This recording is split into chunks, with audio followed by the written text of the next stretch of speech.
প্রথম দাবি, প্রধানমন্ত্রী শেখ হাসিনাকে ছাত্র নাগরিক হত্যার দায় নিয়ে জাতির কাছে প্রকাশ্য ক্ষমা চাইতে হবে।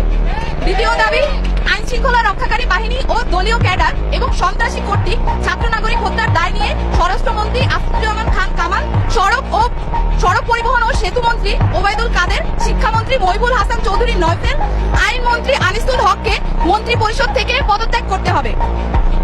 ইন্টারনেট শাটডাউন করে দেশে ডিজিটাল ক্র্যাকডাউন করায় তথ্য প্রতিমন্ত্রী জুনায়েদ আহমেদ পলককে পদত্যাগ করতে হবে। আন্তর্জাতিক মিডিয়ায় শহীদ শিক্ষার্থী এবং আন্দোলনরত শিক্ষার্থীদেরকে ড্রাগ অ্যাডিক্ট বলে কুরুচিপূর্ণ ও মিথ্যা বক্তব্য দিয়ে এবং আন্দোলনকে ভিন্ন খাতে প্রবাহিত করার চেষ্টা করায় তথ্য প্রতিমন্ত্রী মোহাম্মদ এ আরাফাতকে পদত্যাগ করতে হবে। ঢাকা দাবি নাম্বার 3, ঢাকা সহ যত জায়গায় ছাত্র নাগরিক শহীদ হয়েছে সেখানকার ডিআইজি, পুলিশ কমিশনার ও পুলিশ সুপারদের চাকরি থেকে বরখাস্ত করতে হবে।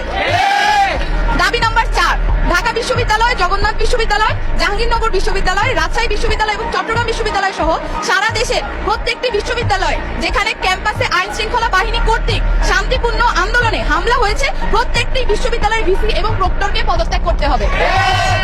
দাবি নাম্বার 5, যে পুলিশ, বিজিবি, র্যাব ও সেনা সদস্যরা শিক্ষার্থীদের উপর গুলি করেছে, ছাত্রলীগ, যুবলীগ সহ যে সকল সন্ত্রাসীরা শিক্ষার্থীদের উপর নৃশংস হামলা পরিচালনা করেছে এবং যে সকল নির্বাহী ম্যাজিস্ট্রেট, পুলিশ ও সেনা কর্মকর্তাদেরকে নিরস্ত্র ছাত্র নাগরিকদের উপর গুলি করার নির্দেশ দিয়েছে তাদেরকে আটক করে হত্যা মামলা দায়ের করতে হবে ও দ্রুততম সময়ের মধ্যে গ্রেফতার করতে হবে।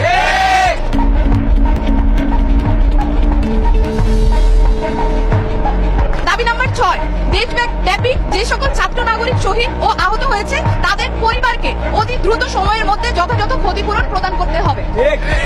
7, দাবি নাম্বার 7, ঢাকা বিশ্ববিদ্যালয়, জগন্নাথ বিশ্ববিদ্যালয়, জাহাঙ্গীরনগর বিশ্ববিদ্যালয়, রাজশাহী বিশ্ববিদ্যালয় এবং চট্টগ্রাম বিশ্ববিদ্যালয় সহ সারা দেশের প্রত্যেকটি বিশ্ববিদ্যালয় এবং শিক্ষা প্রতিষ্ঠানে ছাত্রলীগ নামক সন্ত্রাসী সংগঠন সহ সকল লেজুর ভিত্তিক ছাত্র রাজনীতি নিষিদ্ধ করে দ্রুততম সময়ের মধ্যে নিয়মতান্ত্রিকভাবে ছাত্র সংসদ কার্যকর করতে হবে।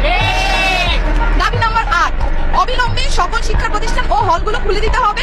কারফিউ তুলে নিয়ে সারা দেশের সমস্ত ক্যাম্পাসে মোতায়েনকৃত পুলিশ, র্যাব, বিজিবি, সোয়াট এবং আর্মি তুলে নিতে হবে।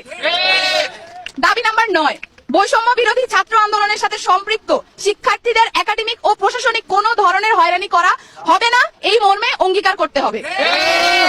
ইতিমধ্যে গণগ্রেফতার ও পুলিশি হয়রানির শিকার সমন্বয়ক বৃন্দ ও ছাত্র নাগরিকদের অবিলম্বে মুক্তি দিতে হবে ও সকল মামলা প্রত্যাহার করতে হবে।